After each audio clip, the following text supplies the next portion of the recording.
my turn. No. There's no way around it. Gotta go through it. Just like a river of breast milk. No.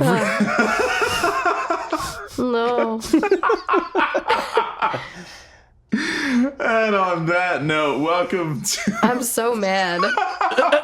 I suffered. I pissed her off immediately. Welcome to the Devil's Work podcast, ladies and gentlemen. We are back. We are here to cover Visitor Q today. For Christmas. That's a sad joke that you probably won't understand. But we, in all transparency, we recorded an episode for Visitor Q, and background things happened, and wizards stole it from our hard drive. It's you true. know, every great podcast fucks up massively at least once. So if you think about it that way, we're on the road to greatness. I think we are. I just love that the lost episode is like the most disgusting one we've covered. we went through all that. It's fucking heinous, It's man. funny how it's like multiple times leading up to it, and probably now multiple times in the future we're gonna like mention Visitor Q, and like before there was like ew, Evelyn's gonna be so, and you're like, oh, I'm not looking forward to that. And now that we've seen it, it's just gonna be lots of just bone chilling shudder just go through our whole body. God damn it. But the fact that we never, like, for the people who haven't seen it and who just listen to like each episode, just how funny it is to like actually never have the context. Straight up, dude, like it's a fucking wild, it's the most extreme quote unquote film that we've covered so far. I'm just gonna tell everyone that we did the episode and it was so disgusting that we decided to burn it. That's what happened. We're like, we can't put this out here. So we instead we opted to keep going, and now we're gonna be bringing you Exorcist 3. And I am very, very fucking excited about this one. By the way, I'm PsydeShow along with Evelyn and Skeptik, and we're here to change some lives.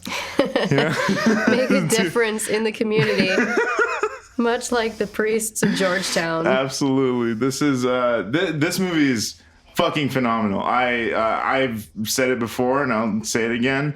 I believe this is the strongest of the Exorcist films. I think it's just the one that's the most beautifully crafted and executed in the entire series. Yeah, and I would say it's probably like the best exorcism movie period that I've ever seen. Because every other like the exorcism of like Emily Rose, I think. Emily Rose, Haunting in Connecticut, like all of those just are the same movie over and over, and none of them like make a statement because they're just trying to be the same movie but a little bit different. It kind of had this sense about it with like the 2000s, like it was like you just had to have your new possession film. You just had to, and it's time for another one. Exactly, like beat for beat what the fuck is gonna happen. Like it is just so by the book and like just boring at this point. It's played Exorcist out, 3 is highly unpredictable. Exactly. I appreciated like so much about this movie. I was like laughing out loud for most of the movie, but like. Not in a bad way. Like it's funny. It's like genuinely funny. Really genuinely funny crafted movie. The it's acting, so good. like all of these dudes, like I mean, clearly a lot of them are like old men, but they've clearly owned their craft over their life. That's exactly right. They're all just like acting their asses off, and the priest and the cop, like, man, this is the most I've liked a cop in fucking so long. I was kind of mad about that. Well, his name is Kinder Man. Kinder Man. I am the Kinder Man. I love how like literally his first scene, he's like, and you're a racist dipshit. Don't fucking look at me. I was like, I don't think he knew what he was talking about. Yeah, we're like, that's not how racism works, Doc. So, I don't really understand this franchise. Like, my concept of The Exorcist from these two movies, I've seen the first and the third, is it's a lot of priests going to visit each other and be like, did you hear that this thing happened? What should we do? And it's just like all this, like, it's priest club. The priest club. And they're all like old and tired and they all smoke and drink and they drink pretty fucking heavily. And then they're all friends old with, and tired is hell of on point. Yeah. Well, apparently, like in this world, their job is really hard. Yeah. Because they're actually fighting demons. You're fighting demons all day and night, you know. Yeah. I remember the exhausting. first time I teamed up with Blade. Yeah. So, and they're like hanging out with Kinderman, who is a cop. So they're like all down. I had to make this joke because it's been said, but they're all down at the priest sink. The priests. Just seeing what's what. Solving crimes. Solving demon crimes. Those priests do stink, so I really enjoyed that joke. Stink. I really think it doesn't have as much of a connection to any of the films really in the franchise. I really do feel like you could just have a tangential knowledge of the first one and go into this one completely blind and have a great time. Yeah. Because it does have a standalone feel to it. Yeah, it does build off of the first one, and then I wasn't sure what goes on in the second one, but it does say that it like completely ignores the second one, but the second one does involve a possession in Rio de Janeiro, and sort of like the background story of what's going on, like the background lore to the stuff that's going on in this film has to do with a possession overseas. I can't remember exactly where he said, but I think it's somewhere in like there are Asia. A couple of references. I think there's a couple of references. Like isn't James Earl Jones in that one? I think so. Jeez, I didn't know that. I think he might. What a waste. Might have been. Damn. I don't know. I haven't seen That's it. like Samuel L. Jackson in The Spirit. Like, well, fucking speaking of, Samuel L. Jackson is in this movie. He's credited as Blind Dream Man. Oh. Is he? Yeah, straight up. That's one of the first things I saw. I was like, what the fuck? I didn't see him. Straight, I know. Well, Fabio's in there. What the fuck? You're right. as well as Demetrios Papageorge as Casparelli. Dude, everybody's in this. It's fucking crazy, man. Like, I could have swore. I'm not seeing him here, but I could have swore a motherfucker pops out that looks exactly like Dustin Hoffman. What? You know who plays the... Okay, so you know how... We're getting a little ahead here, but you know how there's a part with like some angels in it and shit? Mm-hmm. And one of them has black wings? Mm-hmm. That was Patrick Ewing as the Angel of Death. Yep, Patrick Ewing. Yeah. That's so... I know, this is... Why not? It's the best movie. Period. It's the best movie great. of the fucking series, dude. It's the damn best great. one. I'm having a good time. It's so much fun. There's so many layers to it. There's the performances don't leave anything to be desired. It's just so fucking beautifully made. Like I said, the composition, the shots, the blocking in this is fucking great. There's one scene in particular that we're gonna get to is just like the hallway scene, which is I was watching a documentary which was like 101 greatest horror film movie moments, and like this was high up there. I think it was like a top 10, top 5, I think. But it was like this one scene in particular is fucking wonderfully crafted. Yeah, it's so much fun. The hospital scene. It's so good. But yeah, if you guys are interested at all in checking this one out, you don't have to really watch the first one. Like I said, maybe do a quick wiki read if you really want to know everything. Yeah, it does like very slightly tie in, but I would say like if you've seen any possession movie, you've seen The Exorcist, and this is like actually a fresh, interesting thing, which is funny as hell that it's like from the Exorcist franchise, but no other real like possession film, since then has tried to do something so new with these concepts. Unique. This is like you're using the same tools, you're just building something different. Absolutely. And it just goes to show like mix up the cards, Mm-hmm. Yeah. It doesn't have to be complicated too. It doesn't have to be overly like, you don't have to introduce entirely new concepts or anything. It literally just is, how do I put it? Like I said, it was like a true crime horror film. Yeah, and Yeah. Where, you know, it's like these are things that are already scary to people. You just sprinkle in some demons. yeah, and it never tries to be like, oh, there's 5 possible people. Like, what do you think? There's all these like dead ends. No, like right away too. I love that. It's so good. It's just like, yeah, it's 5 different people. Like, nope, Yeah, nope, lay that to rest. yeah, they just yeah. So yeah, if this sounds good to you guys, we found this one on Shudder as of this recording. But I'd imagine it's not very difficult to find this one. Should be easy I think to. it's, yeah, I think it's What is pretty this? easy. 1990. Yeah. Also, I think this might be our oldest movie we've covered so far. Really? Yeah. Yeah, I was looking back, and I think this might be like technically this is the oldest movie. Well, not to get ahead of ourselves, but my next pick is going to be the first horror film, Train Pulls into Station. I love it, dude. I love it. Tell me you've seen more Primal Fear than that first audience that saw Train Pulls into Station. You make a good point. People did. That's true. That's They true. were very certain they were gonna die. So we're just gonna cut it down frame by frame. So Just break it down. Break it down. So if you guys are interested in that, check this out. We're gonna get into it though. Yeah, no, I mean, with that, let's kick her off. Yeah.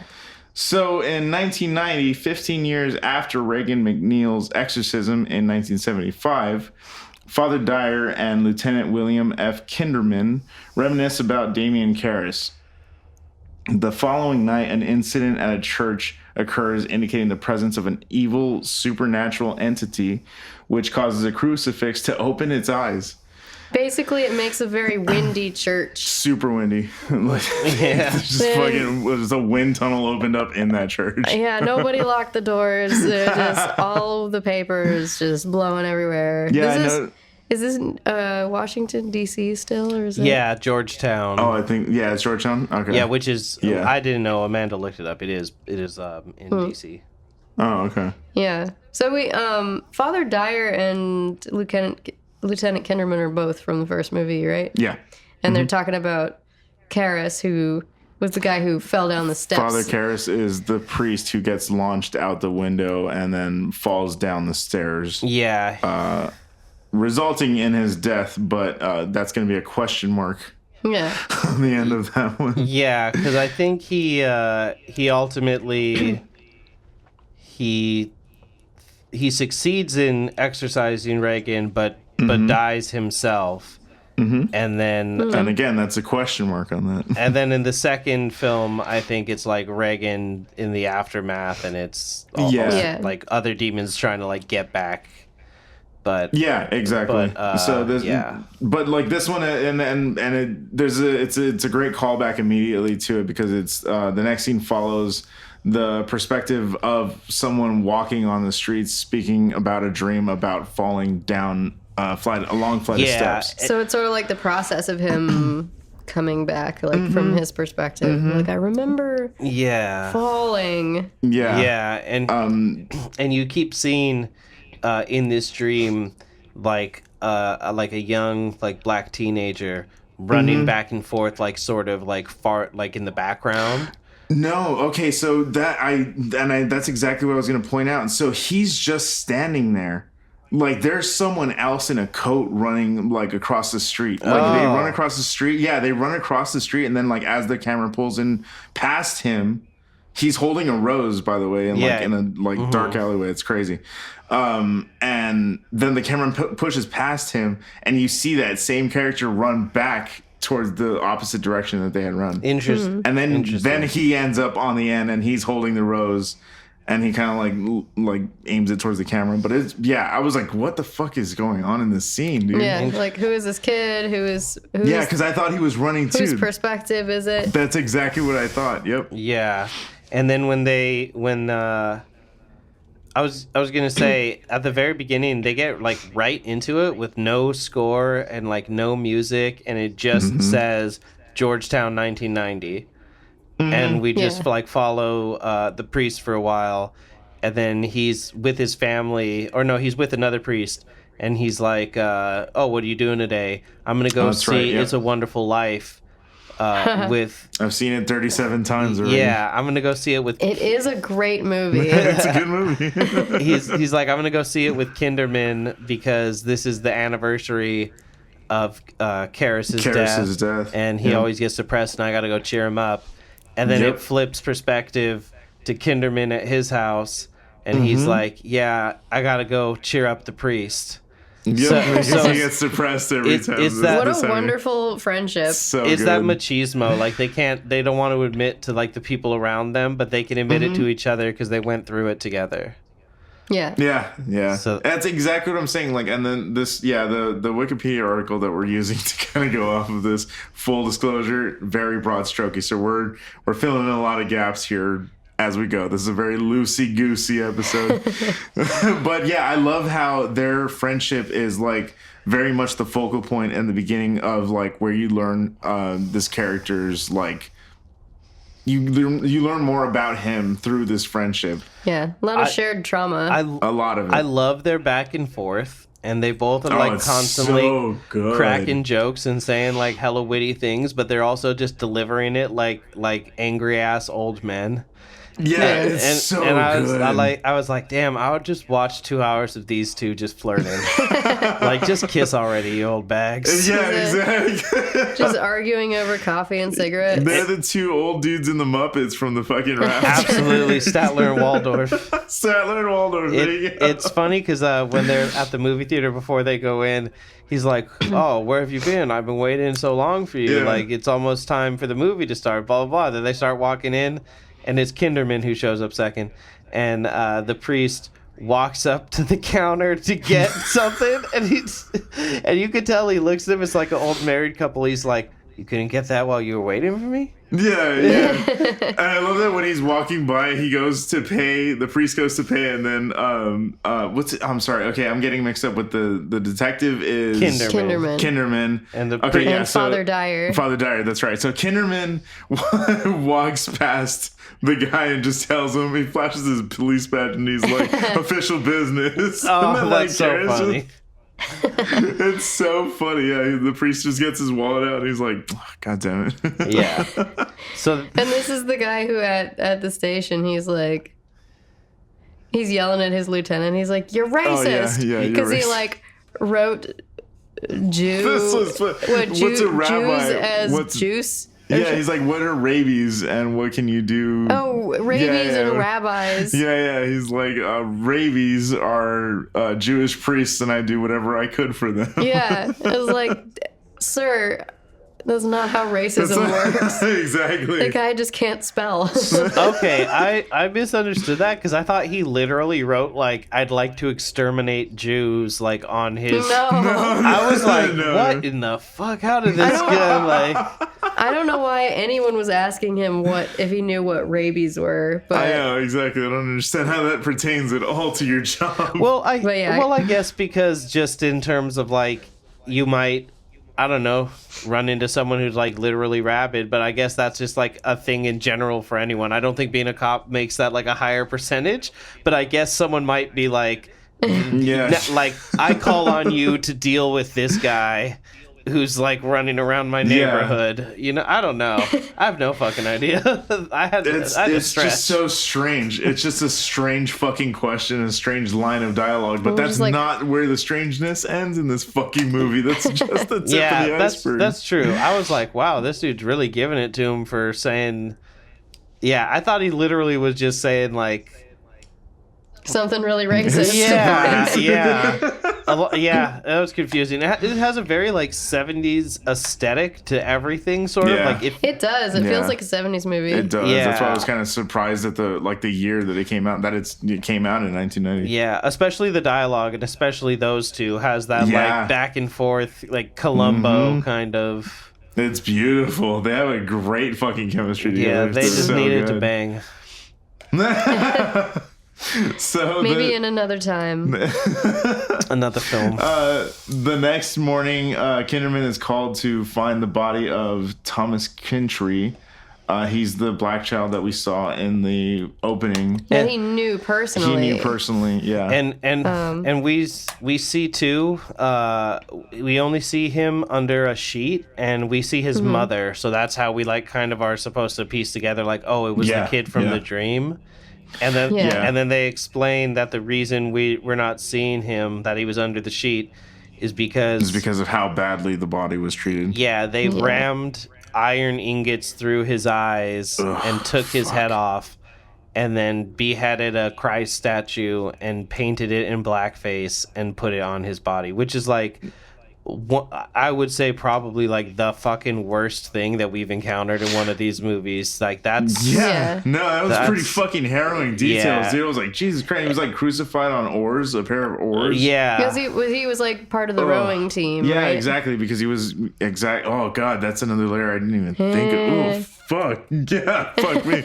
This movie is wild, man. Yeah. But they go into the details of the crime, and then they explain that the fingerprints at the crime scene don't match. No, so indicating so that's another gap in here.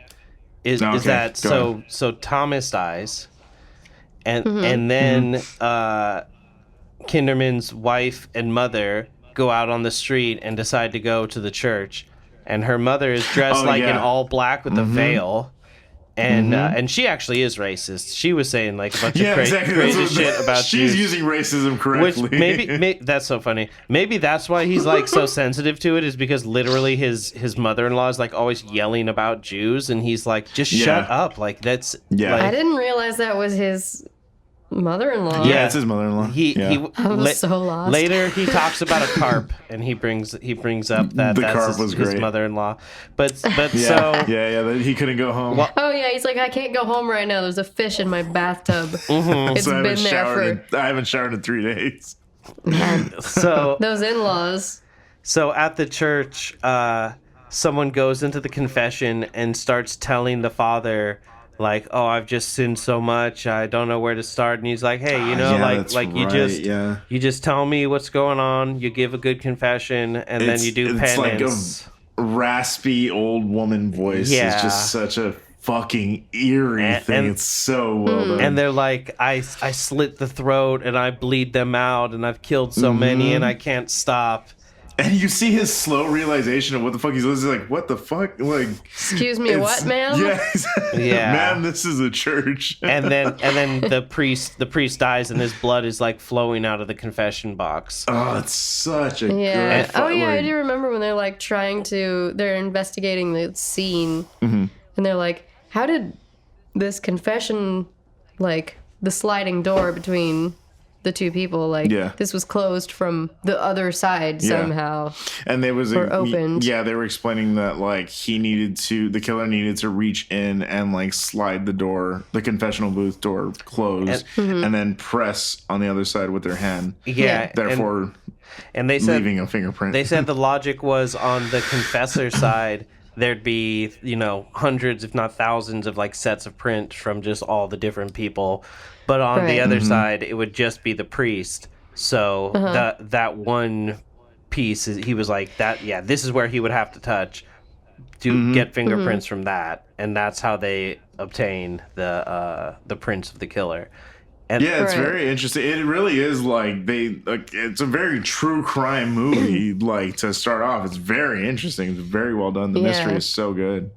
Yeah, because you can see that the murders are being committed in a fantastical way, but it's being solved or the attempt to solve it with logic. Yeah, exactly. Like, they're bringing science into this, but it's like there's no logic behind this, so therefore it's like the science is checking out, but the logic isn't. What the fuck is going on? It's so fascinating. It's so fucking well done. So it's Kinderman who's like, he's discussing with the hospital staff that these crimes fit the behaviors of the Gemini killer. Yep. Yeah, and who is no longer around. He's no longer with us. Yeah. Question mark? So he was executed 15 years ago for his crimes, and also 15 years ago is when That's when Father Karras died. Father Karras died. Mm-hmm. Yeah. And so it's very fascinating that you have this introduction of like, because he doesn't, I forget in the timeline of it, but like he's discussing the fact that these details about the crimes were hidden from the papers. They weren't. No like, one knows. No one knew about the details about these because they needed to weed out all of the people that were coming forward claiming to be the Gemini killer. Yeah, like they do. Which is very fascinating. This is actually it's very interesting because I forgot about the whole tie-in with Zodiac.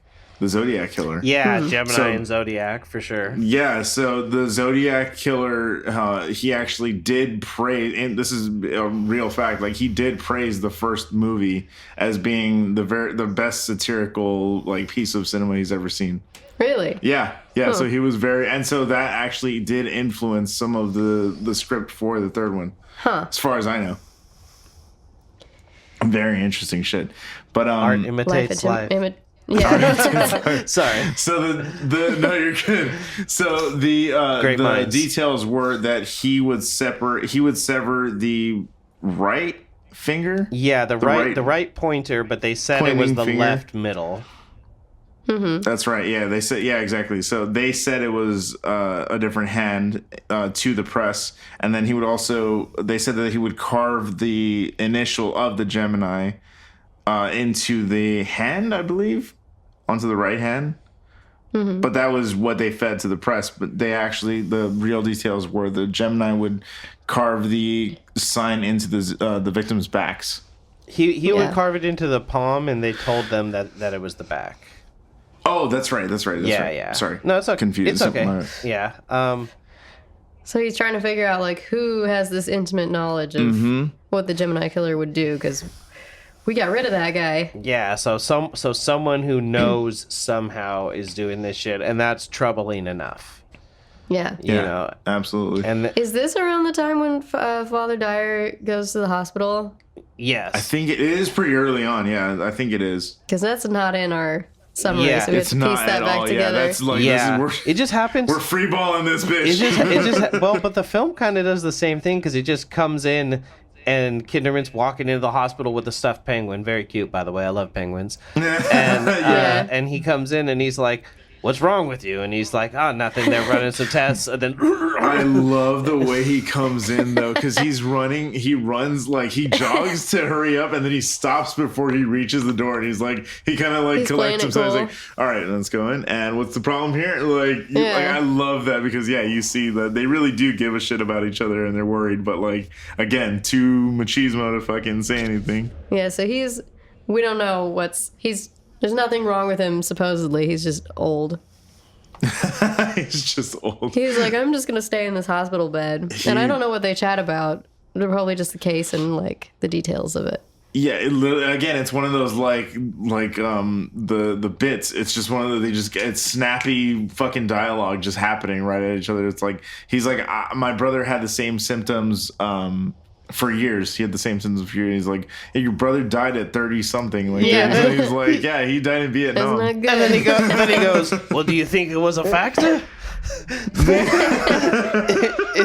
It's so This is ridiculous. George C. Scott, by the way. They're so fucking like married. I love it. It's so good, dude. They're so fun. Again, the chemistry, you can't get that anywhere. There's a part where they're talking where it was when he shows up at the movie theater. They're going back and forth, and then the priest is like, the priest is like, oh, I've been waiting so long for you. They elected 4 popes. There was a lot of white smoke. Yeah. It was just it's so good. And then they wax philosophic for a second, and he's like, it's fucked up. We lost our homie, but God provides, blah blah blah. And then Kinderman just goes, the whole world is a homicide victim. And I was just Jesus Christ, bro. Yeah. These fucking lines, dude. I'm telling you, there's several lines in here. I'm like, fuck me, that's so the dialogue hard. is fucking masterful. It's so good. I forget. Okay, now this is where again I did also get lost because I know this is a gap here. So it's the dream sequence. Yeah, next. the beautifully shot. Like it looks like they're in like Grand Central Station at first. God, it's so which is actually good. kind of like a cool metaphor for sort of like purgatory. Yeah, it's a good setting. Absolutely, it's like a waiting room at a hospital / train station. Yeah, it's like a makeshift / like, bar hospital shelter. There's Yeah. a bunch of people sitting around on hospital beds in this train station. This dream sequence is so wacky, and again, this is where we It's get like people and angels hanging out together. Yep. And everyone's like very serious. We get Patrick Ewing. We get Samuel Jackson. Fabio. Like it's Fabio. No, seriously, it says in the castle is Fabio's in No, it. he's straight. No, yeah, literally the first thing that we noticed when we were all watching this together. My girlfriend just goes, "Wait, fucking Fabio's in this?" And they're all just like looking down the barrel of the lens, like, "Oh hey, what are you Didn't doing notice here?" you there. Yeah. Yeah. And he sees Father He Dyer sees there, Dyer. right? Yeah, he sees all the Yeah. victims so far. And like Thomas Yeah. comes up to him and is like, Oh, "Hey, what's yeah. going on?" But all of their heads are like stapled. Like stitched. It's so Yes. cool. I love that. Yeah. Like, Yeah. And And the kid's basically like, "So, yeah, I died. That sucks, right?" yeah. He's like, "Sorry you died, kid. All right, how you doing? What's going on over here?" And then he sees not Karis, sorry, the not Father Ken, Dyer. Yeah. He's gonna die right now, and I keep fucking losing the yeah, Dyer is in this waiting room / bar / hospital, Which is not a good sign. yeah, and his head has been stapled together or like sewn together as well. Yeah. And he looks over him and he says, something to the effect of like, wouldn't that be interesting if we were both dreaming this right now? Yeah. Yeah. And then he says, And then- "I'm not dreaming." He says, "I'm not dreaming." And then there's this fucking like, It's such a spooky line. It is. yeah, exactly. It is. It's such a great. Then it's like this Jacob Ladder sequence where it just fucking like flies out of control. Yeah. And then he runs back to the hospital Yeah. and Oh man, that's finds out that something bad happened. Yeah, because see, this is all fucking. None of this is in these notes, It- dude. it We're doesn't talking about even this say- entire fucking thing. Yeah. No, they completely forgot about it. Wild. Okay. But- Anyway, so we're here to fill in these gaps for you. He wakes up and is like, "Oh, sorry." Before this, they're about to go to sleep, and this is a pretty interesting note that I made. He is mentioning, "Oh, where's his daughter?" I forgot her name, but his wife says, "Oh, she's at dance practice." Yeah. And he's like, "Why so late?" And she's like, "Oh, it's only 10 o'clock." And he's like, "It's pretty late."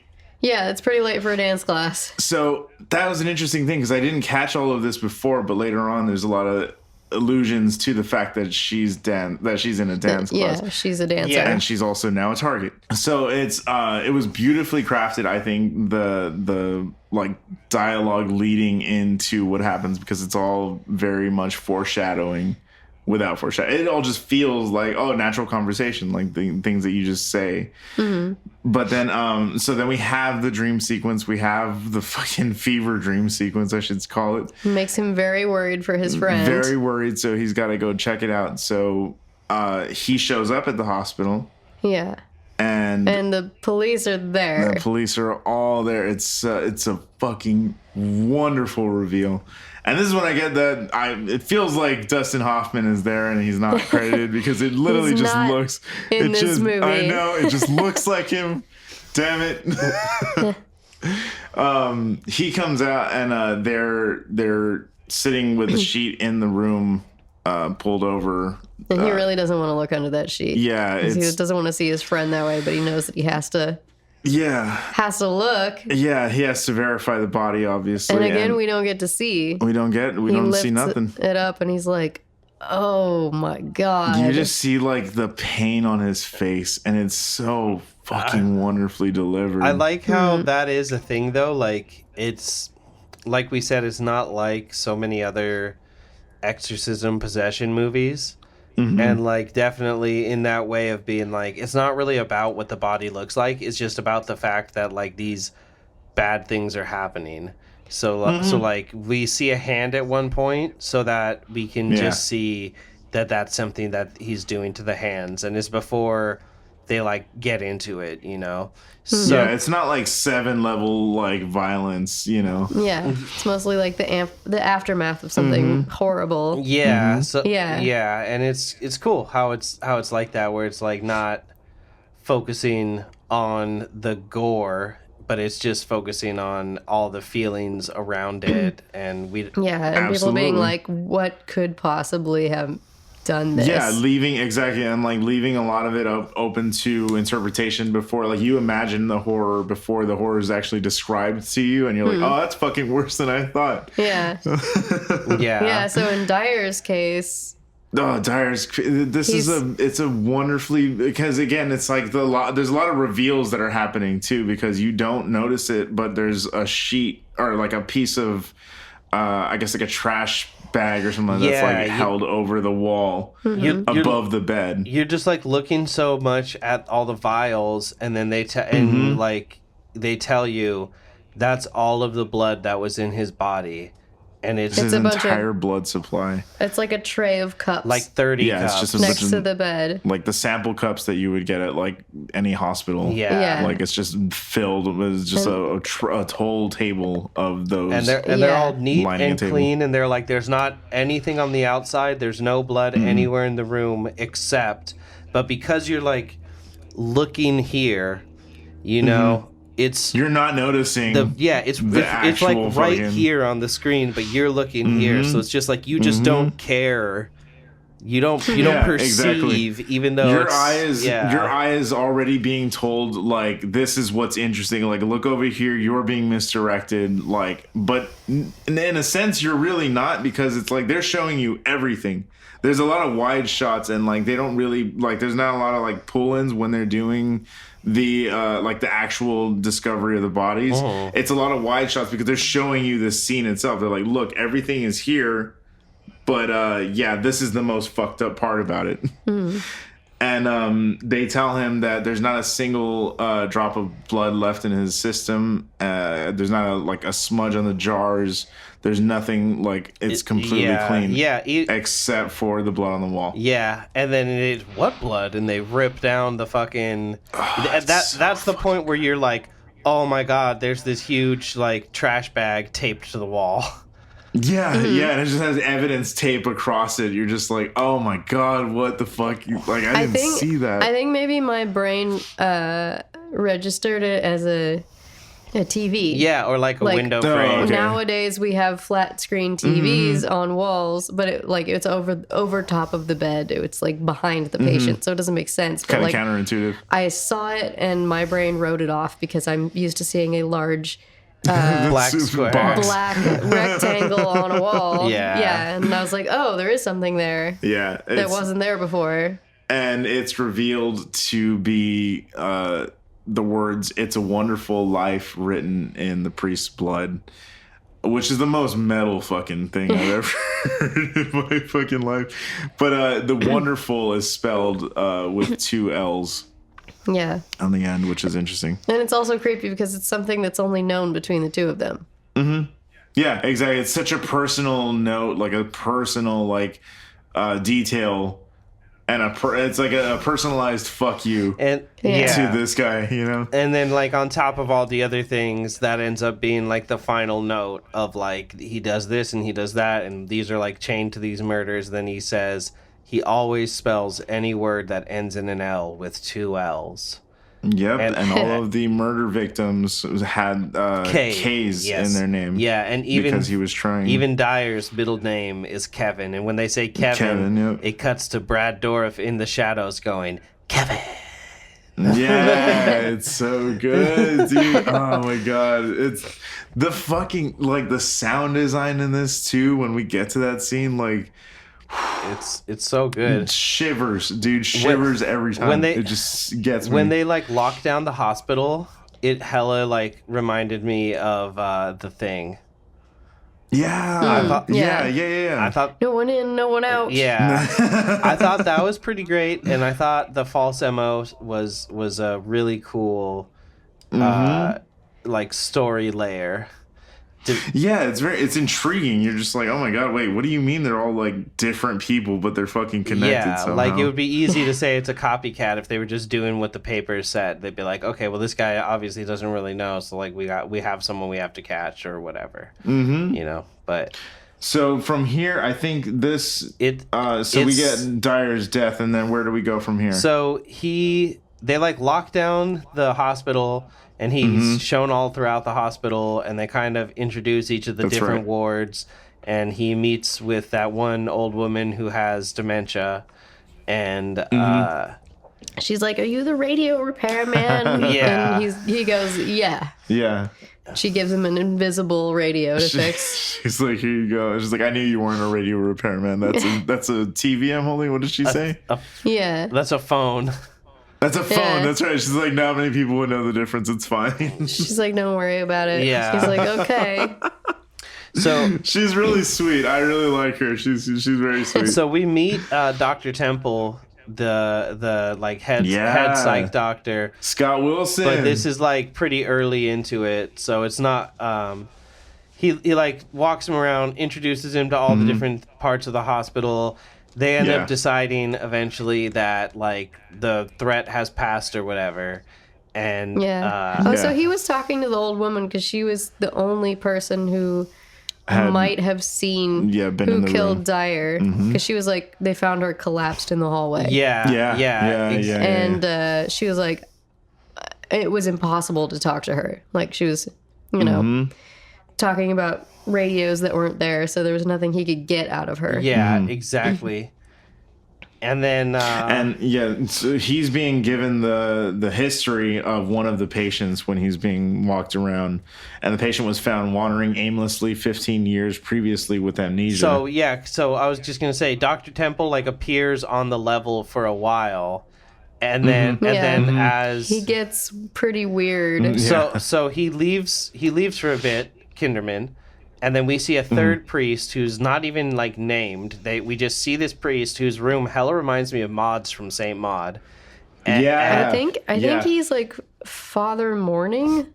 Yeah, I think he's Father Morning.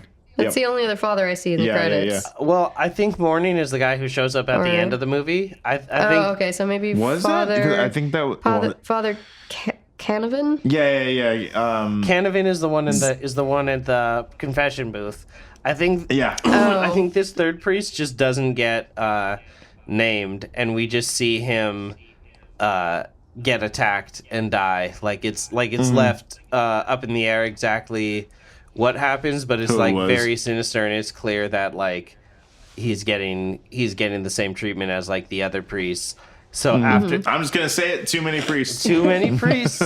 So then after might be controversial. After he dies, that third priest dies, is when he comes back, and Kinderman is like really interrogating everybody, and he goes to see Dr. Temple, and Temple is in his office with a script, walking around, getting ready to give the speech to him. And I thought this was later on, but yeah, this is definitely... Dr. Temple for sure does heroin. Yeah, 100%. Also, I don't know where it is in this movie that he's like, he's like, check out these cool scissors I have. Oh yeah, giant scissors that massive are supposed medical tools. What that have, in the fuck medical They are use? designed to spring shut. Things are fucking, it's terrifying, man. Yeah. He's like, look at that. That was when he was showing him around the hospital, but yeah. Yeah, it's basically they're like weed whacker or fucking, what is what is the medical purpose of this? Those big ass fucking, I'm not a farmer, I don't know. Those fucking, those like shears, exactly, thank you. Yeah, there's just no way that's even kind of a hospital tool. It is far too excessive. It's so dangerous. Hospital tool. But he's like, check this out, it's super tight. It's Chekhov's neck shears. Yes. Yep, there you go. Yeah. He's like, you want some cocaine while we look at these? So that's so fucking funny. So he's walking around with the script and he's like, 15 years ago we found this guy. He was by the canal. Yeah. Which is something he should just know. Yeah, he's a doctor who's treated this guy. Yeah, so I definitely have an explanation for this. I figured this out as it was happening. So the Gemini, because we were super confused right away. We're like, this is really interesting, but I have no idea why he's doing it. The Gemini used his power to possess him, wrote himself a script, and then was like, okay, I have to be convincing to get this guy to come visit me in my cell. So he wanted Kinderman to come talk to him. Yeah, so he set it all up and even though it like actually is, we find out like true. It's just this weird, like, why does he have to do this? Like you said, like, he should know this. Why is he doing this? So I was like, is this guy the Gemini? Is that what's going on? And then when he takes us to this supposed wandering amnesiac catatonic patient, it just goes fucking bonkers real quick. Yeah, this is so we don't get that scene right after that, do we? There's a little bit of space, and it's there's a little bit of space, and the space is mostly that other priest dying. That's like the important thing that happens. They like leave. They decide that they need to like look elsewhere. He goes and consults with the priest that also knew Karis, and then they talk about yet another priest they know who went to like some South Asian country and did an exorcism. Part 2. That's the part 2 tie-in, right? Yeah. Okay, so he says like, yeah, Damien also knew this guy who supposedly like pushed this demon out of this other child and blah blah blah. So it's like you start to get this backdrop lore of like all these demons who have been exorcised, like starting to conspire and like be like, we have to do something more fucked up to do something to these priests, Exactly. So, well, okay, then we're gonna get to the introduction of my boy then, and right? he brings up Legion. Exactly, which is the name of the book that this is based on. Do you guys know what Legion is? Yeah, in the Bible, canonically, it's the demons or the horde of demons that is it Jesus? Yeah, exercises. Yeah, Jesus does it because they wanted to show what a badass Jesus was, so they made him kill 1,000 demons at once.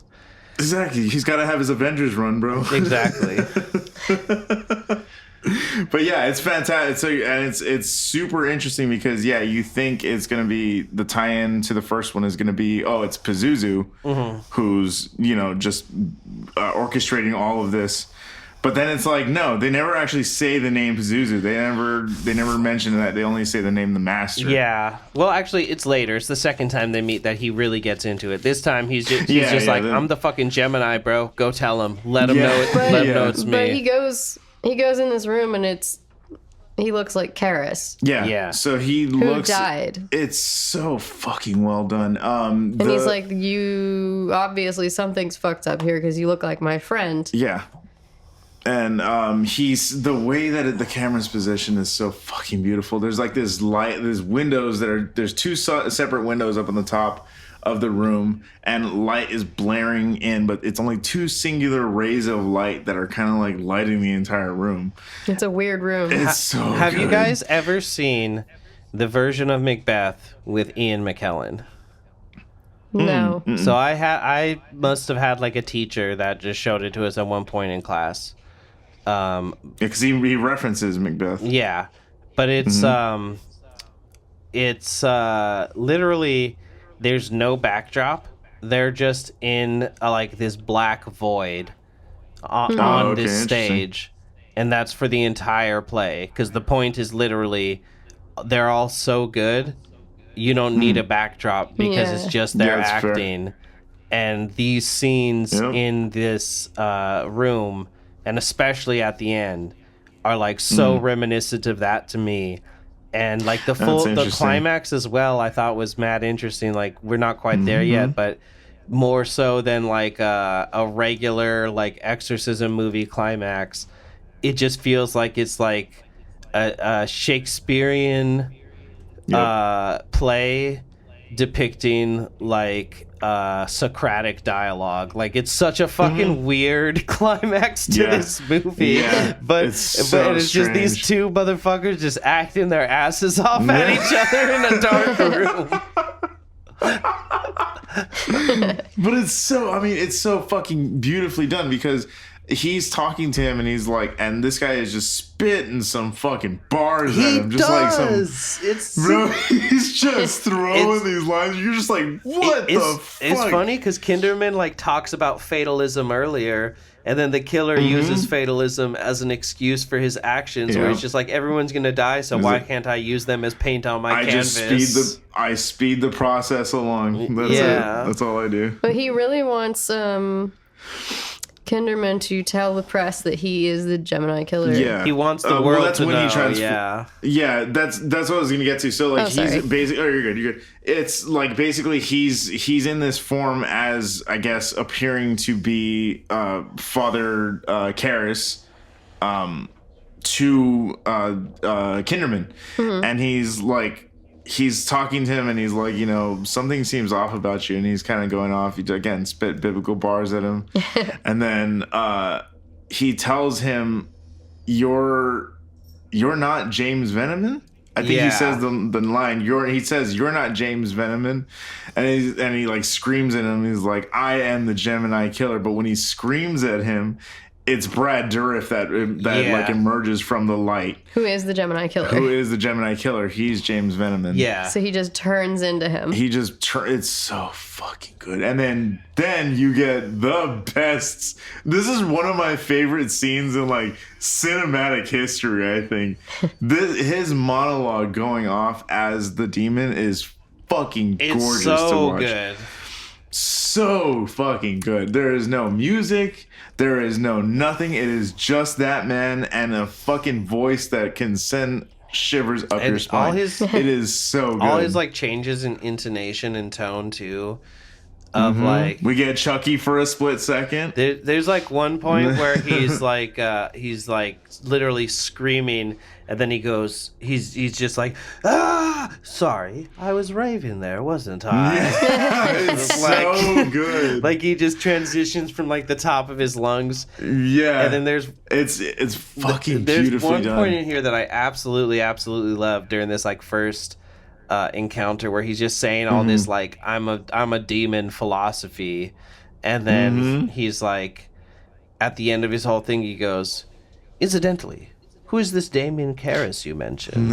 and it's just like the way that it was set, it was just like so refined after everything else that came out. It was they just let Brad Dourif talk for half an hour.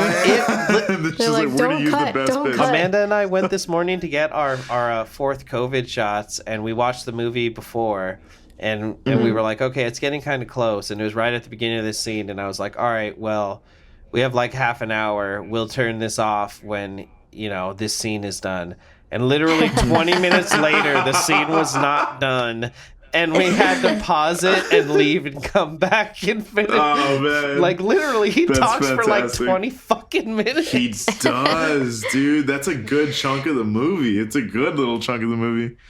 But yeah, he's essentially telling him, I need you to tell the press that these are Gemini killings, because I'm essentially working off a debt, I guess, is what like it sounds like that's what I gather essentially is that he was allowed the Gemini killer, the spirit of the Gemini killer was allowed to continue killing unless the only caveat being that he had to do it with the body of Father Karras. So when I love it, he's explaining, he's like, as I was slipping out, is this really true? The master was slipping me into Father Karras's body. I love that he has to like, wait, did this happen? Okay, yeah, this is. I love that so much. I was in the void. I was in the nothingness, and the master. The master came to me, and he thought it would be more entertaining. So it's literally like, yeah, it's and I think it is Pazuzu. So I think what happened was it could be, and it's just just no like actual like not by title or not by name alone. yeah, because sure. Pazuzu at the end of the first movie jumps into the Karras and makes him jump out the window and kill himself like immediately because he's like, take me, leave this child. Oh, that's right. So, that's right. So it's that's like right. a useless body at that point. And then because he's like a holy man and all those things, his soul was probably harder to like hold on to. But then at like the exact same moment, the Gemini killer was being executed. So they died at like the exact same moment. And so Pazuzu just like rerouted the spirit and like joined with him. And that's like what gives him these powers to like possess other people, because obviously he's not leaving his cell and committing these murders. He's reaching out and taking other people's bodies. So it's like he is using the body to further these goals, but he also has the ability to like this body moves him around to other people to possess to make do the killings. Exactly, and which is what I love, because like the movie Fallen, what I think it was like 98 or 99 or something like that, but Denzel Washington, which is gonna probably get its own episode because I keep talking about that movie, but it really reminded me of this movie in terms of like the mechanics of how the demon worked and everything too, and like the fact that it was essentially a true crime horror movie, and the way that the demon sort of makes it personal to the detective that's investigating. And I felt like there were a lot of really, really cool like one-to-ones from this movie. But I love the fact that he's able to like essentially possess other people and make them do the killings for him, which is why it throws the police off. They're like, what the fuck? These are all the same MOs, but like they're different people doing it. This isn't possible. Absolutely. And what I... Go ahead. It's just so much more interesting than being like I think that's what it is the second Exorcist movie without even having seen it. I'm pretty sure that they just did another movie about another exorcism. And I think this guy... You have to ride the financial wave of the first. Yeah, I think that... I got to double check his name, but the William Peter Blatty, who wrote all three of the movies and all three of the books that the movies are based on... he was like, okay, we didn't do a good job there. Let's do something totally different, but with some of these same puzzle pieces. And, and this is the first one he actually directed himself, right? Yeah, he did. I think that's why this is the best one, because he was really allowed to like really flesh out his own ideas for this. Yeah, and the fucking studio kept back his cut. He's supposedly there's like a better cut of the film, and there's some things that he wishes were in there, but that explains why we get some things like the priest just being in the hospital. Like I wouldn't be surprised if there was like a scene where he has some sort of episode and it's implied that there's a supernatural like thing going on. Presence happening. Know what I mean? Yeah, for sure. Because there are a couple little like jump arounds like that. There's a bunch of like jarring things that are just kind of like presented to you, and like they're left to linger, and you're just like, what the fuck? Wait, what do you mean? Like, I love that. The carp stares at you. Yeah. So like I don't You're know standing if we very close to me, Father. You're standing very close to me, Father. I don't know if we passed over this, but did we already get to the hallway scene? Nope, that's exactly where we are. That's right where we're at. Yeah, okay, perfect. Yeah, so he tells him, I killed Dyer, I killed all those people. I don't know who Karras is. And that's like the end of it. And I think he does at that point actually not know, because he does explain later like he's been kind of like, it's like he's like 98% complete. And then when we see him again, he's totally there. And he's like, okay, now I remember all this stuff and I can even explain a little more. Exactly, because there's also, I think it was the line of dialogue that he says before Kinderman goes to see him. There's a line of dialogue that the nurse says to him. She's like, it was very interesting. He said a line that said, "Save your servant." And she was like, it was just the way he said it. It seemed like normal. Like, I don't know how to explain it. So it's interesting because it is essentially like those are the parts of the human that are coming out, of the possession. Essentially, like the possession is like holding onto them, and they get little like pockets of normalcy. I mean, like of like lucid, And I felt like that was a super interesting thing because that kind of plays into the actual climax of the movie of this one that happens. But now we're at another one of the coolest fucking scenes I think in just a movie in general, it's man. So like this good. This fucking scene is so good. It's classic. It's so good. And like when I was Googling around to find the movie, Googling around is a funny phrase. When I was Googling around to find the movie to watch it, I saw a couple things that said like, hospital scene. And I was like, okay, so it's not a big old, but I like, even watching this scene, I like forgot that was like a you thing. Can't know. That's the thing. Like, what does that mean in a movie that's in a hospital for half the movie? That's so true. Yeah, exactly. But like when you reference the hospital scene, what that is in this movie. Yeah.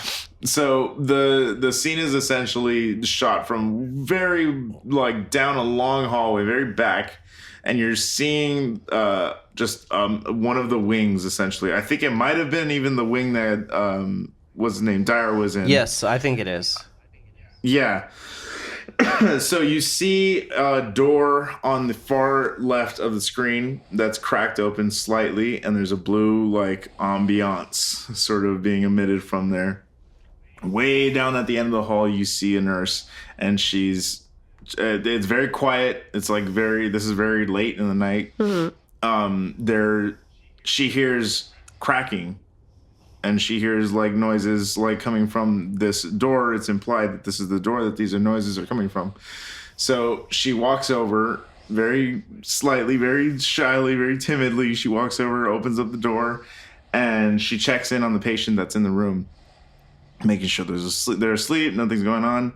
And you hear that cracking again, and she looks over, and it's just ice in a cup. Yeah. And you're like, oh, well, that's stupid. Like, and then you get your first like fake out scare, and it's just like the patient jumps up and he's like, what the fuck are you doing here? Like, why are you waking me up? It's bad enough you wake me up at 5 a.m. for supper or 5 a.m. for breakfast. Yeah, he yells at her. He like just fucking glaze in. Get out of my fucking face, bitch! He's just laying and you're like, God damn, bro. Like, pump the brakes a bit, dog. Fucking housekeeping. It's Lo Siento. Yeah. Jesus. Lo Siento. God damn it. It's okay, I'm brown. I can say it. So good. Oh man. Okay, so then you get, she goes out and she's like, oh, okay, that was fucking whatever. Fuck my job. Yeah, what a fucking asshole. Piece of shit. And so she walks back. She's the nicest nurse in the hospital, by the way. It's so sad. Like, but she walks out, and then you get the camera is at the same position as we started in. And she walks in, closes the door. She walks to her desk, and she's like just going about her night. Then you see a cop walks in from down the hall. He walks in and he sits down on a bench adjacent to the desk, and he is just reading his paper, whatever. And then you hear slight scraping happening, and she looks over at one room that's like pretty close. It's down the hall from where the camera is, but it's like right across from her. Mm-hmm.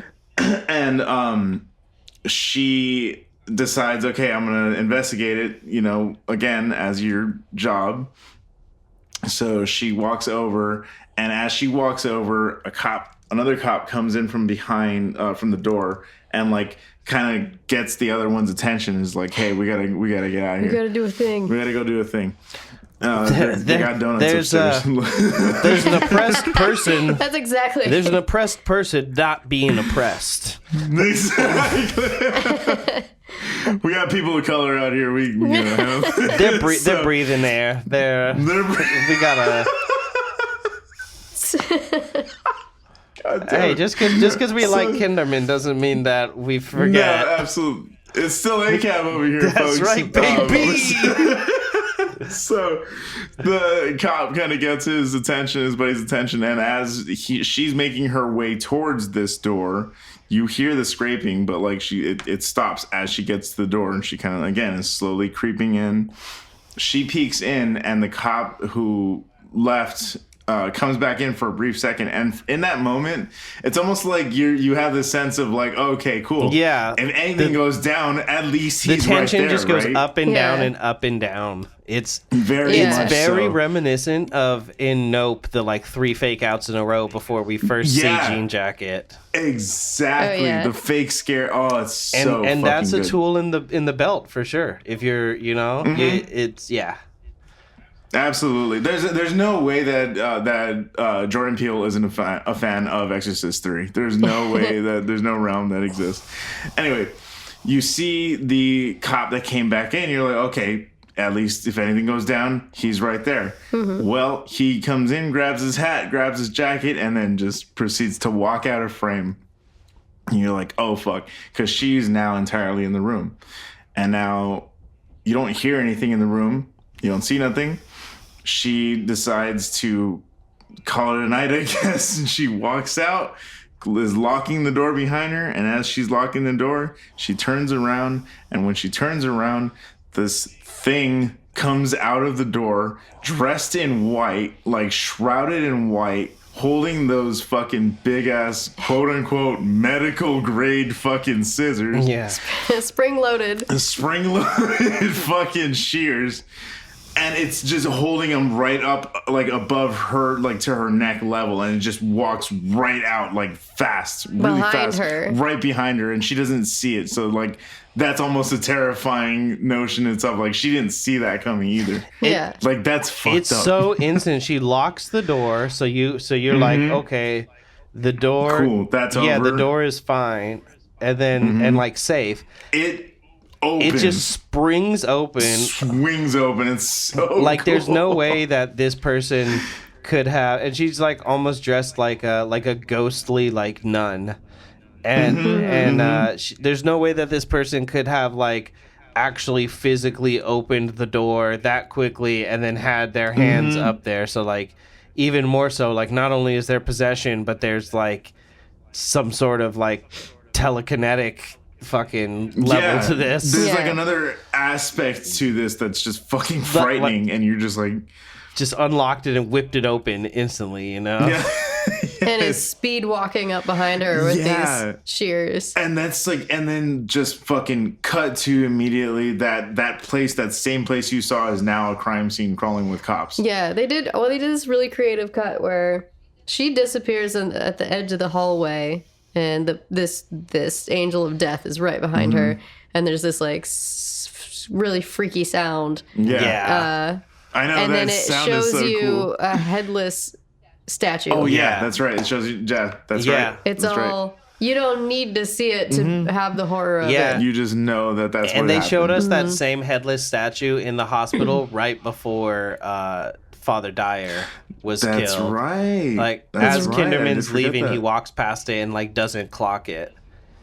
Yeah. So it's like if he had clocked that, he would have maybe been like, oh shit, perhaps my friend is like in danger here, and I need to like try to keep an eye on him, you know? Yeah, exactly. See, this is what I'm talking about, man. These notes are in this article is wild. It's literally just. That night, a nurse is murdered and Dr. Temple commits suicide. Yeah, that was the other thing. Was he, man? What? That dude banged a bunch of heroin and died. Like he just had one last party. which like even further just leads to like he was possessed, made to run that script, and made to like deliver that information and then die because he's not important anymore. Yeah. And also probably as like exactly that, that was just his purpose. He has like porn and like all this weird occult shit like all over his walls of his office as well. Yeah, I totally forgot about that. And he's dealing with catatonic fucking patients, so I wouldn't be surprised if like he was doing shit to patients or even to Karis's body, like the Gemini, and like that's because like there's not really much of a point to just waste this dude for no reason after that, but he made sure to like maliciously waste this guy, and just in terms of like he just was so gross. Like he He hella reminds me of the janitor in Kill Bill 1. He has those vibes. Are you talking about Buck? No, Buck is the other one who's facilitating all this, but the janitor is the one who comes in. Oh yeah, no, Buck is the janitor. He's like, my name's Buck and I like to fuck. That guy. Was it? I thought he was the one who was selling the. That's the pussy wagon. That's the pussy wagon guy. It's the pussy wagon guy. Yeah, but yeah, you get really gross vibes from this dude. So when he's dead, you're like, oh well, okay. That's how the cookie crumbles, dog. Cleaning the world up, I guess. Yeah. So yeah, and then it goes from Kinderman's returns to see Karis, who once again changes into the Gemini killer. And the Gemini explains that he's being aided by a quote-unquote master, the same entity who had previously possessed Reagan McNeil. So that's what the tie-in is. So it is Pazuzu. Yeah. It is Pazuzu. It's just by a different name. Then. And the master was furious at being exorcised by Karis and exacting his revenge by using Karis's body as a conduit for the Gemini to continue his killing spree. And each evening, the soul of the Gemini leaves the body of Karis and possesses the other patients elsewhere in the hospital, using them to commit the murders. And he also reveals that he had forced Dr. Temple to bring Kinderman to him. Is it somewhere around this time that we get to see the nice little old radio lady crawling around on the ceiling like a fly? I think it was right before that. Yeah, she's just scurrying around on the ceiling Radio very quickly. lady. And Kinderman, so good. She's like right over top of Kinderman's head, and he has no idea there's an old woman on the ceiling. And then he opens the door, and there's like a younger woman nurse dead on the floor. Yet another victim, implying that woman just murdered her and crawled on the ceiling to like get out of there as he was coming in. That's so fucking good. Because you're like, what in the fuck is this movie? What else is this shit gonna throw at me? So he's like at the hospital, and that happens, and then he tries to call home, and when he tries to call home, he gets a busy signal and gets panicked, and then we cut to his wife on the phone, and she's like, okay, honey, I'll look out for a nurse that's coming here with something, and hangs up. He instantly knew something was wrong.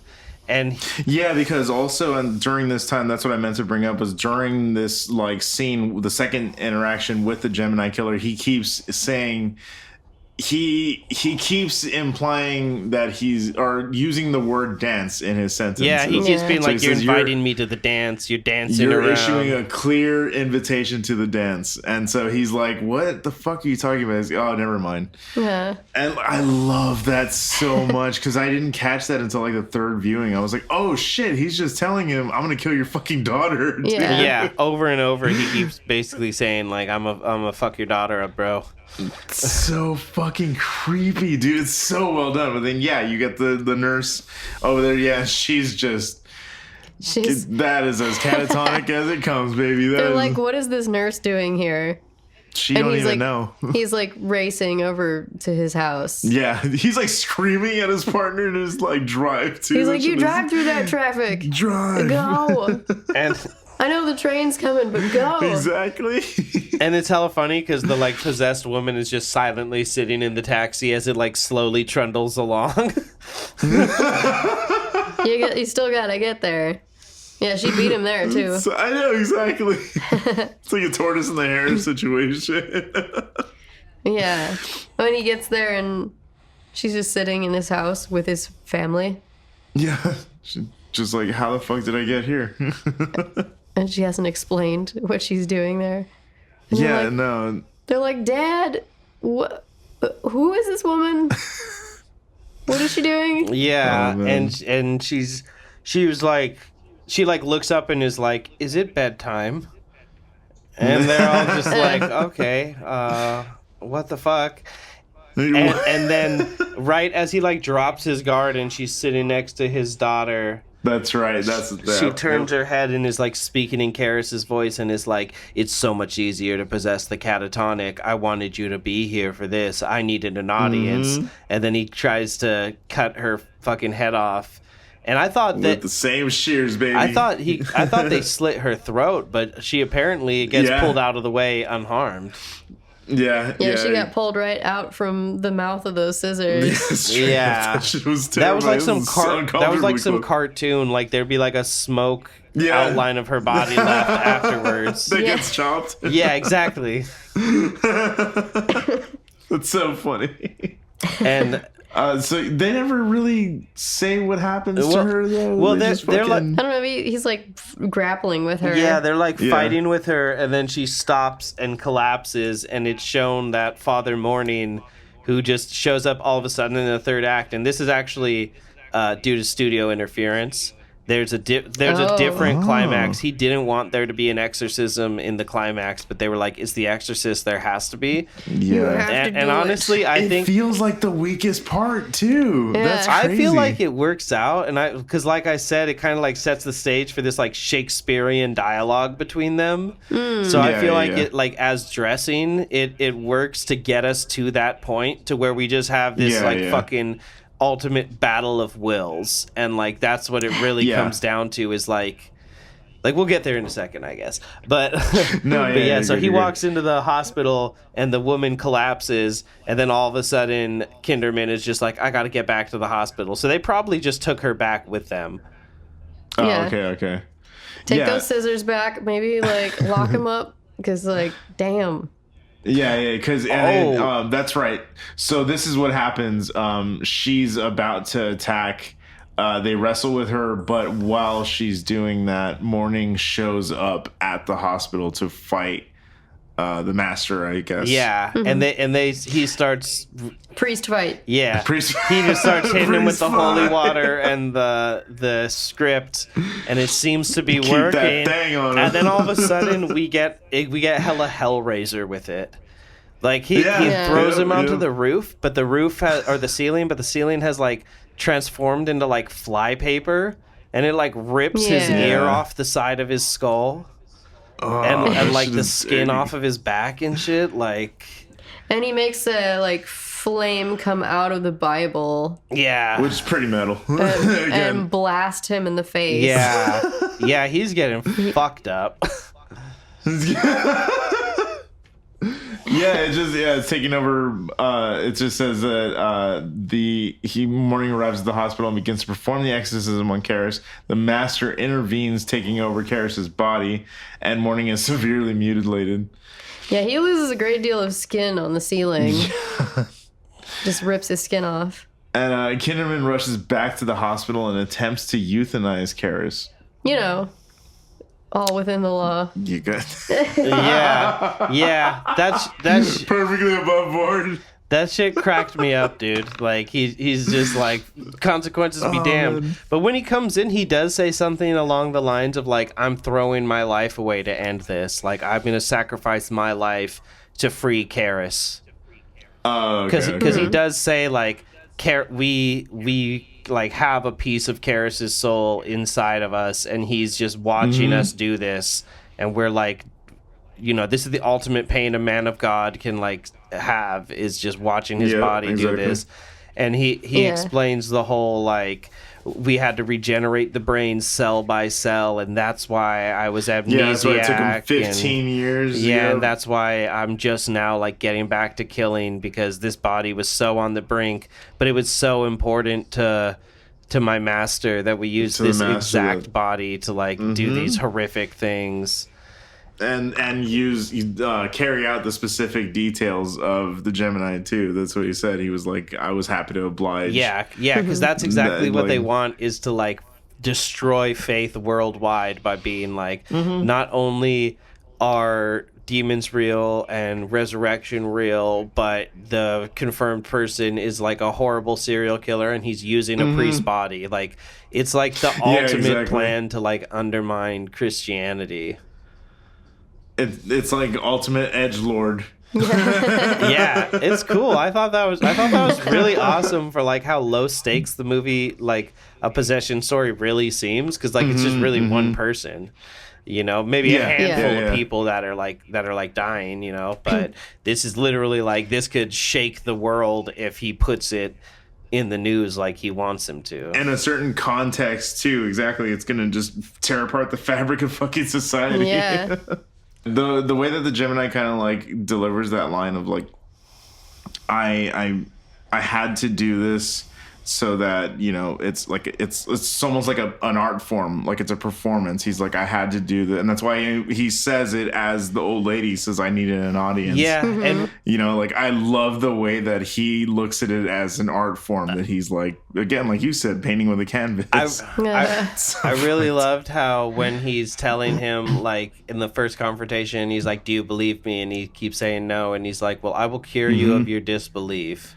That's the line I was thinking. That's the line I was thinking about too. Oh, and he's like, if like the art up till now hasn't been sufficient, then I'll have to like be more artistic with the next one, so that you can like see what I'm doing here. And inevitably, did you know you were speaking? And you know what? That's right. He does say it exactly. Because we kind of skipped over it because it's funny. Like so much of the horror of these kills, like we said, is like the dialogue and like the explanations. Yeah. Because not only was that nurse beheaded, she was slit open, all of her organs were removed, and she was stuffed with rosaries. That's right. Yeah, that's right. The point. Yeah, you're right. It is the most. You just need to do it in the most metal fashion. Just be so horrifying that all of the priests quit in depression. Yeah. You drive them all to die. drink. Drive them to drink themselves to death. Yeah. So these two are just having like a superhero like wizard battle, like just back and forth. In a hospital cell. Hospital cell. He's like casting fire and like creating lightning and like showing hell, and we see Thomas's body with the fucking racist blackface statue on his head. And all like it's so horrific. All the hands reaching up from hell. That shit was crazy. Yeah, the floor opens up. Yeah, no, like it. Like I said, like. It doesn't feel like the strongest part of the movie for me, but it works within the context, like you said, because there's so much buildup, and then these stakes are kind of like, they're not like the highest stakes, but then when you kind of like get into it, you're just like, oh wait, this actually could change a lot of shit. That's pretty interesting. So they become like bigger in, you know, in the scale of like where the movie is headed, like the plot. But then like you have this part of the movie, it just feels to me like, yeah, we need to have an exorcism in the Exorcism Part 3. Yeah, absolutely. That's what it is, you know what I mean? It's just that's the only part about it that is just like, I could see where the studio wanted this to be the case, but I'd have been much happier without it. Yeah. You know? It doesn't necessarily detract for me. I felt like it really, really worked, but I think it's just because I also just like fell in love so much with Kinderman, George C. Scott's acting, and obviously Brad Dourif as well.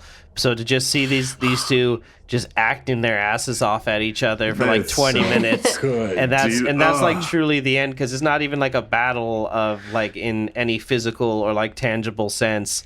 And when he's like holding Kinderman against the wall, and Kinderman is like, I believe in death, I believe in pain, I believe in murder, I believe in crime, I believe in justice, and it's like he's not even. It's so crazy because it like seems like he's giving into the demon, but he's just like, you can't hurt me because I see terrible things all the time. And it's like in his job. Yeah, it's like the actual idea of what the police should be is like they're supposed to suffer all of these societal ills so that we don't have to. You know, that's like something along the lines of, I mean, it sounds like you're describing serving and protecting. Yeah, crazy. Weird. Strange. That's an odd concept. Yeah, whoa. How dare you? Yeah. He feared for his life. I like that. Shoot me. I fear for my life. Nice. But yeah, I just love that because it's like he thinks he's winning, and then really he's just like, you can't fucking hurt me, dude. Like, I believe in all these things. They're real, and because I've like experienced them, like, what the fuck is this gonna do to me? Like, these flames aren't real, and the room keeps changing. Yeah, it's like terraforming. It's fucking cool. Like, it's very cool. But yeah, it does lead you to believe, like, oh shit, is he like, this is a hallucination that's being like brought on, you know, like by the demon? That's fucking fascinating. But the possessed Karis then torments to and attempts to kill Kinderman, but Morning Man manages to regain consciousness and tells Karis to fight. Yeah. Karis regains his free will and briefly cries to Kinderman to shoot, killing Karis and freeing him both of the Gemini and his quote-unquote master. Yeah. Later, Kinderman watches Karis's funeral. The year of Karis's death is listed as 1975 on his tombstone. 15 years prior. Yeah. Because Karis didn't do any of that shit. Yeah, no. and I guess that's part of why Kinderman doesn't like face any consequences, is because like they can, it's literally like a matter of public record. Like, he died 15 years ago. Everything that has been going on here is not possible. Yeah, and so they just kind of have to cover it up. Yeah, exactly. Yeah, and honestly, they kind of said at the beginning, like, our police department lies to the public, no biggie. Yeah, exactly. Jesus Christ. I know, you're just like, okay, can we stop? But yeah, that's the Exorcist 3. That's how we go out. Yeah, that's the end. That's how you make a sequel, man. That's how you fucking do it. Genuinely, like, like you said, it took all of the elements and everything that we already had, like the imagery, like we were discussing this before we got on the call. The imagery of the first one holds up so well. It's beautifully It was a excellent fucking team of makeup artists and special effects artists on that movie, and they did a wonderful fucking job. That shit is still terrifying to look at to this day. But for some reason, this third one just got it right, man. Like, this third one just fucking had everything in it. It has something for everyone. It's such a slow burn, but not really a slow burn, because it's really all of this, like, the acting keeps this shit on track. It just keeps it moving and flowing, and you're just like, I want to watch that other alternate cut, because that sounds fucking fascinating. But I could absolutely watch this movie over and over. It's super fun. It's just a great film, and I've watched it like 4 times already. Well, what did you guys think? I thought it was pretty tight. That was cool. It was cool. I had a hard time understanding what was going on, because there was a lot of stuff happening, and internally and externally. Yeah. And I have this maybe it's a disorder where, you know, who among us doesn't? When characters are talking a lot and they've ceased to show, and they're just using each other's names, and they're just like saying a bunch of names to each other, and this happens a lot in like name salad political dramas. They're like, okay, real quick, here are 20 people and here are their names, and now we're just gonna say their names to each other. And I'm like, I don't know what's going on, but when you guys start moving around and doing stuff, I'll figure out what it is.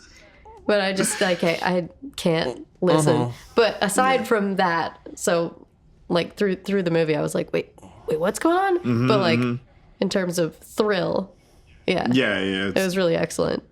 I mean, I just think, like, again, as a standalone thing, as a film, like, it works on multiple levels as a true crime film and as a horror film.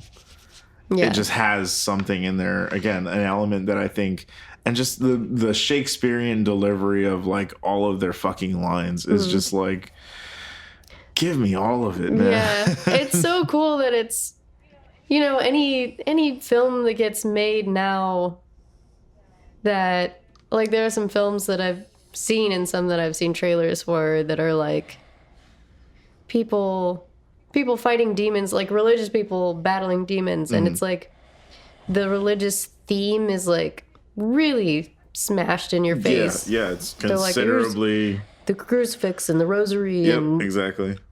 But here it just feels like they're actually tools. It's actually just the environment. Exactly. It's part of like this tapestry instead of being like a main thing that they're leaning on, that they're like, you know, this is our fucking cross is our, tank against the devil. Like, Yeah. you know what I mean? Yeah. Like, it's like, It just happens to be how it works. And like demons actually don't like holy water, and it's a way to, it's not the solution, but like it's a way to, part of the battle. Exactly. What about you, Skep? I really enjoyed it. I think historically I've had kind of a love-hate with possession movies, like a lot the ones I was talking about earlier. I wanted those movies to be good, and it sucked when they weren't. And it's it was kind of like I feel like Maud, though, really in recent years has been the one that's kind of been like, Maud was dope. this is how you do it. Yeah. Yeah. And that's a great one. And again, it escapes the trap of a family moving into a country home and then 20 minutes of stuff moving around, and then Find a Ouija board. and then one of the kids is like bending backwards, and then they call in a priest, but then he's not helpful, and he loses or dies, and then like and then like of course, and then it's up to the family. the like bond of like the mom or the little sister like just saves everything, like so good. But yeah, it's Oh man. How did you know what I was writing? it's so unique, even though it's like so old, and it's so funny that it's like part of the like quintessential franchise, but most people will probably never see it because they see The Exorcist 1 and like kind of like this is where I was at. I just assumed the other Exorcist movies are just other exorcisms, which Just trash. which The Exorcist 2 is. This is not, because Blatty was like, no, that sucks. We made a bad sequel. I see how I as an artist have failed. I would like to pick up these pieces and make something that's like really good. Let's get a mulligan. On that. It has like lore to it, like all these pieces. Like I think that it's not just Pazuzu. I think that's why it's the Master and why they talk about Legion. I think it's Pazuzu, the demon from like the Philippines or like wherever they said that the guy, this other guy that they knew did an exorcism.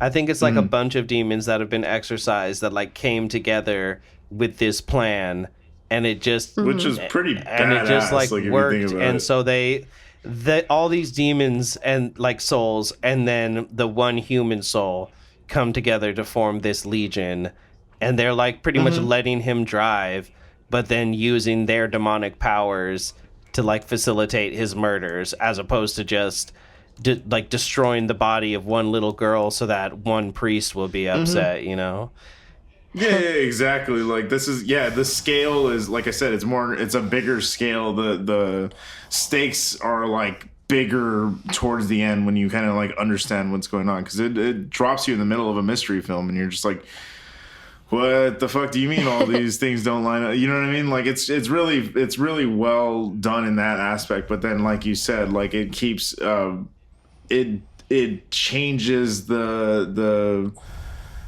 like it plays with your expectations essentially. Yeah, totally. Because you have a lot of the same tropes. There's a lot of the same tropes in there, but like they're just used in a different manner. Yeah. And in a very unique way, I feel. Yeah. But that's why, I mean, if we're going to get into rating them, I mean, I'm giving this a 6, man. I don't know. This is, in terms of, like we said, it's very rare. I think we've even said it like last time, which is funny because this is the second sequel we've covered. And where we said, it's probably better than the first one. Yeah. Because I would say it absolutely Creep, is. so. Like The Exorcist 1 is like almost passe by this point, because like I said, if you haven't seen it before, but you've seen other exorcism movies, you're going to be bored. And if you start with it, like it's still good, but I just feel like it's such a like old movie by this point. Like this movie kind of holds up regardless. I feel like The Exorcist, especially like in terms of effects and like this, like you can see the seams of it from today's perspective. And this isn't about the set pieces and the spectacle and the like vomit, like hoses and stuff soup. like that. Yeah.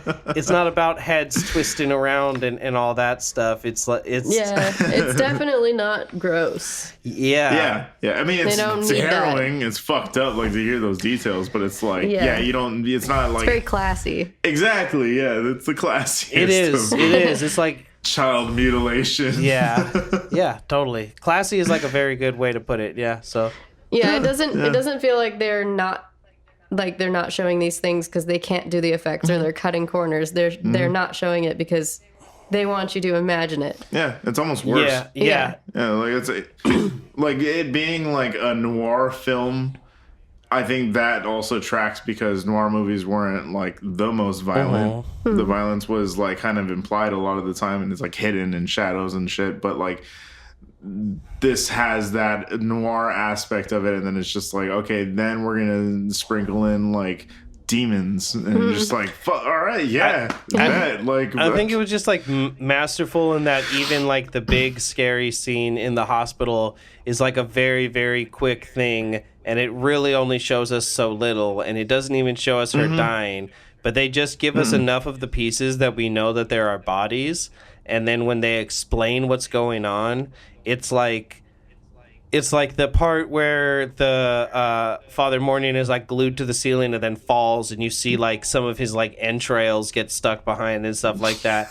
Like that's the most fucked up, like gory part of the movie, and that really like had the least impression on all of us as compared to them saying these things and making you do the imaginative legwork. And now it is like imagining how all of a man's blood ends up in a bunch of cups on a tray, which he explains too. I don't know if we even covered that. He explains how he's he like, does you take say? a 3-foot catheter and you shove it in like their armpit, and then you turn them upside down and you squeeze on their legs. You squeeze the legs. Like you pump it out of them, and like he's like, there's always a little blood left. It's not perfect. It's not perfect. Fucking love. God damn it! I love that scene, bro. Thanks, the dialogue Brad. is so fantastic, and Brad just switching from incidentally, his inflections, dude. He's the so transitions fucking, are like masterful. perfect, and to just know that like from a writing perspective, it's just 2 pages of dialogue, and he looked at it. And, like, I don't think it's the director. It's the same person, the director and the writer. I was going to say I don't think it's either of them. Yeah. I don't think it's Blatty saying, at this point, and this point change. I think it's Douriff looking at it and being like, can I just show you how I would do this? Mind if I play with this? All right. Yeah. Yeah, dude. Yeah, no, it's fantastic. So, I mean, if I'm rating it a 6, what are y'all rating it? I'll rate it a 6. I was gonna say 4 out of 6, because it's not my kind of movie. I might give it a 5 just because of Brad. Yeah, dude, goddamn, that alone, I know. I'm like discovering his career backwards pretty much, because like the first time I ever saw him was like in Lord of the Rings, and I think, which is funny. It's so funny. And then maybe Blue Velvet. He doesn't do a lot in Blue Velvet. He's in there though, which is why I need to see Blue Velvet now, and he's part of the crew. I don't know why I haven't seen that yet. Yeah. And now that I know that he's in it, I'm like, fuck yeah, I'm throwing that on. But like, I've just never really seen him do what he do. I've never seen what the boy do. What that boy do. And holy shit. Yeah. I would just watch 2 hours of that. Absolutely. Yeah. Yeah, I mean, and like I said, it is, like you said, maybe it's not your cup of tea per se, but like But it's a good movie. Yeah, exactly. Like it's a well enough crafted movie on its own to stand on its own legs. It has its own merit essentially. And like I said, you really don't have to see the first one, or you really don't have to see the second one. But like you really don't have to see that one to put all the pieces together. Like this really is one that doesn't like hold your hand necessarily and describes it for you, but like you really can put the pieces together, like vaguely. And it's been years since I saw the first one too, so even going into this, it felt like I was just watching a completely different movie, like a new movie. Yeah. But yeah, man, I don't know. I hope y'all enjoyed this, because this was a fucking blast, man. We had sorry about the mishap, and now we have a missing episode, but It just adds to the mystique. Yeah. it's a mystique, man. We're keeping it mysterious. That's right. And someday we may give it another shot with Visitor Q, but We unfortunately will have to. you're going to give us some time because Exactly. That's one that we're going to have to process the trauma. we just ate lunch. It's going to be a while. Yeah, absolutely. Not watching it again. But No, that's a one for don't for watch us. That. Yeah, don't watch that. Like, if you're curious, maybe look it up, Google it. But fuck, man, I can't in all good consciousness recommend that to anybody. So I can. I like it. Watch it. Just, I can. That was great. It was so horrific that the memory card melted. Oh, can Yeah, exactly. Nah. we just, before we close this, so there's so let me just say, Blatty remarked on his pride in the finished version of Exorcist 3. It's still a superior film to The Exorcist, and in my opinion, and excuse me if it's utter heresy here, but for me, it's a more frightening film than The Exorcist.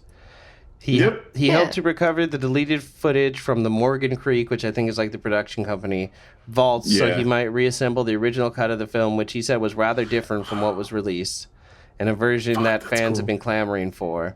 In 2007, his wife reported on a fan site that Morgan Creek has claimed that they have lost all the footage, and but the search for the missing footage remains ongoing.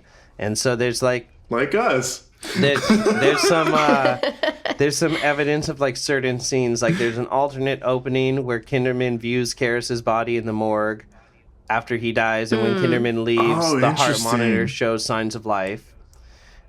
Nice. That would have been cool. We see the first dead priest holding his own severed head. Yeah. What the fuck? A longer cut. Again, metal is... Metal as fuck. yeah, exactly. A longer cut of Kinderman talking with the priest about the murders. There's an... More priest talking. talk. There's an exhumation. More priest sings. They exhumed Damien Karras's body in the Jesuit cemetery. And later it's discovered that the body is actually Brother Fane, a Jesuit who was tending Karras's body and disappeared 15 years ago.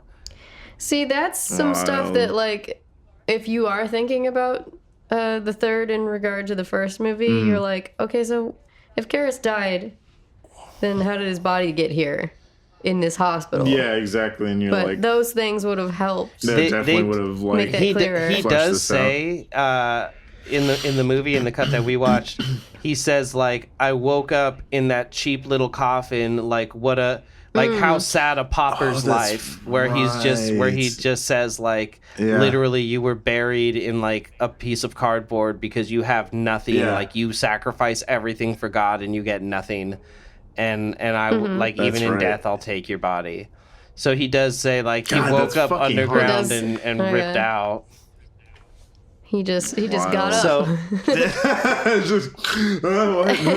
and then it says that the new exorcism ending that Blatty had to film also had a small part deleted, in which Karras is morphing through multiple faces.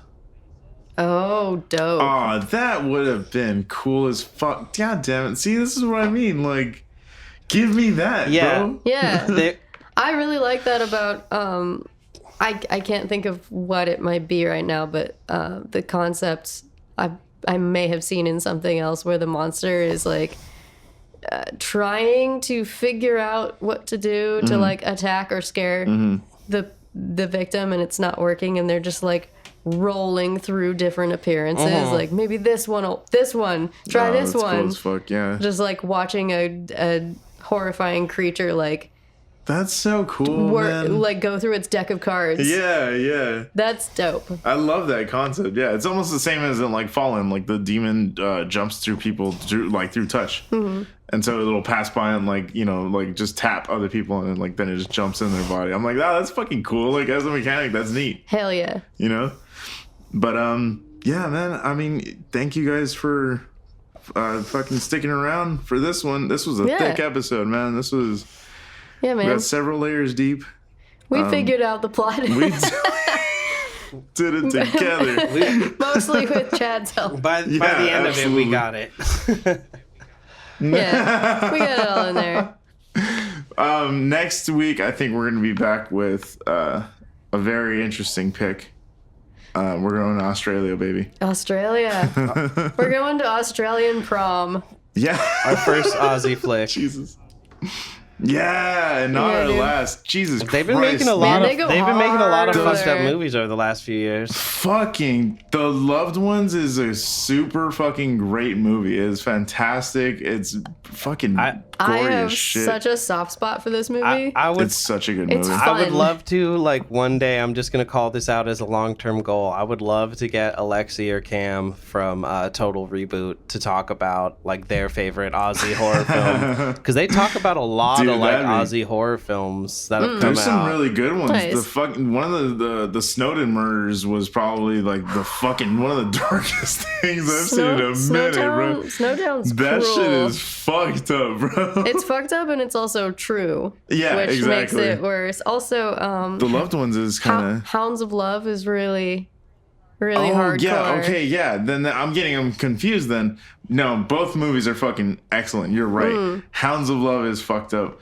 Yeah, we are definitely doing And The Rover. The Rover. Oh my god. Yeah. Yeah, we're just gonna. This is now the Australian horror movie podcast. Yeah. And also, I know it's like super soft and old, but Picnic at Hanging Rock remains one of my favorites. We can do it. I know we can do it. It's a very gentle film. That's one that they've brought up for sure. I've heard that.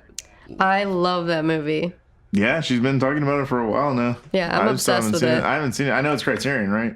I think it is, yeah. Yeah. And it's Peter Ware, the same director as Master and Commander. That's fucking Well, dope. well, if you Okay. love it so Yeah, much, why aren't we doing it next, huh? Because it's so soft. Because it's so. It's about girls It's about. in dresses. That's.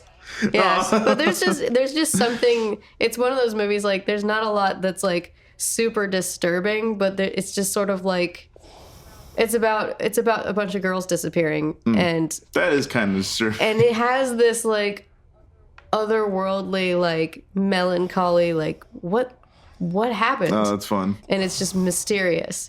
All right, well, we're gonna get to it. You We'll- heard, you we heard will- it here we will first. absolutely- Evelyn doesn't care about little girls being murdered. Hey man, I love a good mystery. It's weak shit, bro. It's kind of mid. I like a juicy mystery. I don't care at whose expense. Oh my god. And Did you have a question for us before we close her out? I was For gonna real? say, have you ever had grippy socks? Peace sauce. That's a sneaky question. It is, Yeah. but I knew you guys would both understand it. I've just had grippy socks just because. Yeah, Yeah. I don't not know, clinically like approved maybe- grippy socks. They were not issued to Yeah. me. But Government issued. I have enjoyed some grippy socks. Yeah, I've only ever got them yeah, for same. surgery, not for internment. Well, I appreciate that question. Yeah, it's about the same. They're a great Christmas gift, man. It's pretty fucking Yeah. cute. Where'd these come from? Nowhere. No. The middle All right, of y'all, nowhere. Be sure to follow us on the Instagrams at The Devil's Work Pod. You can find us on Facebook at The Devil's Work Podcast. We have an email set up for you guys if you guys want to just tell us about movies that we covered that you have a reaction to. Just tell us whatever. Just talk to us, man. Just talk some shit. We miss you. You never call. Yeah. Why do you only text when you're drunk? So, yeah, hit us up on that. Be sure to like and subscribe all this stuff on wherever you're listening right now. Leave a review. It helps us out exponentially. And you know what? Just tell one friend. If we all tell one friend. Yeah, exactly. They'll tell maybe one friend, Maybe one sketchy friend. Yeah. Say there's Tell your sketchy friend. Tell your sketchy friend about Tell it. your unstable friend about us. Say, look, we've shared some trauma. Let's share all the trauma. Exactly. Let's do trauma bonding. Baby. Yes. All right, you guys. We will be back with more terrible descriptions of wonderful films. Keep your head on a swivel when you're in the hospital, and Always look behind you. and don't keep a carp in your bathtub. Yeah. Don't do that. Don't be weird. Don't be weird. Brad Dorff's just like, okay. All right, y'all. We out of here. Peace.